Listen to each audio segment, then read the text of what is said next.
Shanghai सहयोग संगठन तथा एससीओ शिखर सम्मेलन पर तुरंत पूर्वतन अमेरिका राष्ट्रपति डोनाल्ड ट्रंप एक बड़ दावी करिसेंती।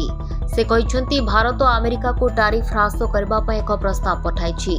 ट्रंप यहां एक विलंबर किंतु गुरुत्वपूर्ण पदक्षेप बोली कहिसेंती एवं कहिसेंती जे दीर्घ समय धरी अमेरिका और भारत मध्य वाणिज्य संपर्क एक पाखिया रही।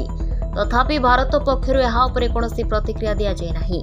अमेरिका राष्ट्रपति डोनाल्ड ट्रंप भारत उपर 50% टैरिफ लागू करबा परे दुई देश मध्य संपर्क में दूरता वृद्धि पाई। एही समय ट्रंप ट्रुथ सोशल रे पोस्ट करी भारत अमेरिका वाणिज्य चुक्ति को एक पाखिया दुखद बोली कहिथिले। ट्रंप सोमवार कहिसेंती अमेरिकीय कंपनी गुड़िक भारत में सेमानंकर सामग्री बिक्री करि पारुनाहांती। से कहिथिले जे भारत रूसिया विपुल परिमाण में तेल एवं सामरिक उपकरण किणुछि जेतेबेले अमेरिका बहुत कम। अमेरिका राष्ट्रपति ट्रंप भारत अमेरिका वाणिज्य चुक्ति को एक पाखिया बोली कहिसेंती।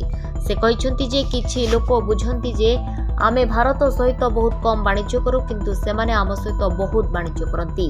यार कारण हेउछि जे भारत एपर्यंत आमठारु एते शुल्क आदाय करिछि। आमर कंपनी गुड़िक भारत में सामग्री बिक्री करि पारुनाहांती। यह एक संपूर्ण एक पाखिया दुखद घटना।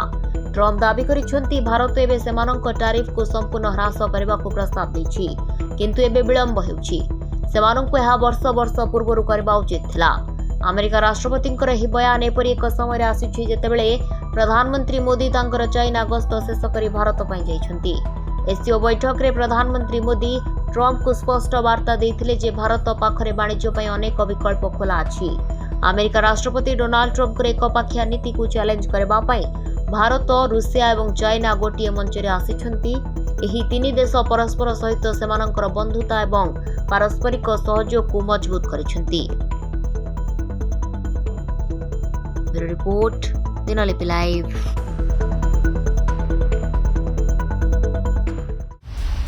दिनलिपि लाइव को एबे ही लाइक शेयर सब्सक्राइब करंतु।